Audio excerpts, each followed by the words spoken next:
Hello and welcome back to the Sandbox tutorial. In today's video, we are going to be covering walls, floors, and ceilings. So we're going to make just a very basic box, and then we're going to remove our very basic box. So unlike the regular mode, we're not actually going to pull out our little tool and actually build walls or pull out a sledgehammer and remove them. Instead, what we get is the build wall tool and the remove wall tool.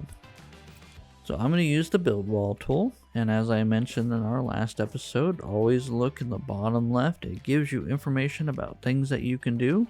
So we can hit Q on this, and you'll notice we have two options here. We have outward and inward, and then we have limited by roof, and then we have change style.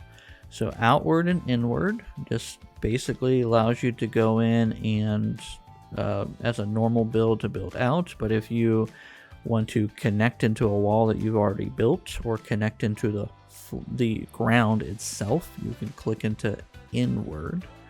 Limited by roof. If we're building roofing, we want to make sure our walls are limited underneath the roof, and so they don't extend beyond, looking very, very weird.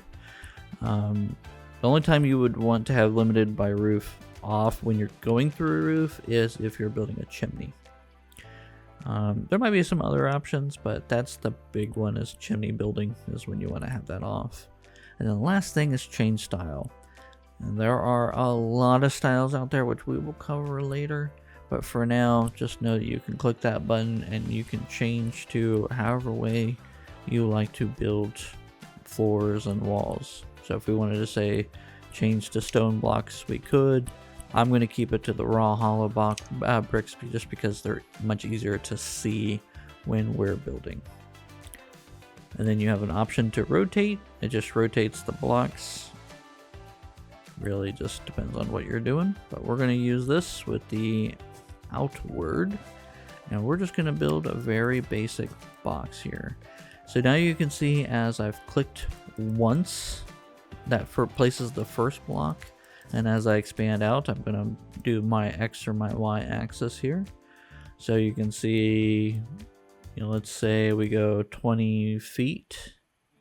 So you click, and now we can adjust the Y axis, or we can adjust the Z axis, so we can build up or we can build out. Because I'm building a floor, I'm just going to build out. There we go. Now you'll notice the grass did disappear when we did this. There is, I don't know if it's a glitch or not, but sometimes the grass will reappear. We'll talk later about how to fix that, but for now, yeah, as you can see, we got some grass coming up through this. It's fine, we'll fix it later. Just know that that's going to happen. Now if we choose the inward, now you can see how I'm selected into that box. So now we can click, we could extend out, and then we can build up.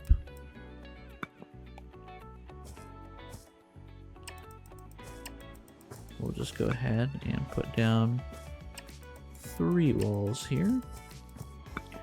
So now we can look into our box here. I'm going to change back to outward. And now we can build a ceiling. And a ceiling, again, it's just the same as we did with the floors. We're just going to click, click, extend out, and click. There we go.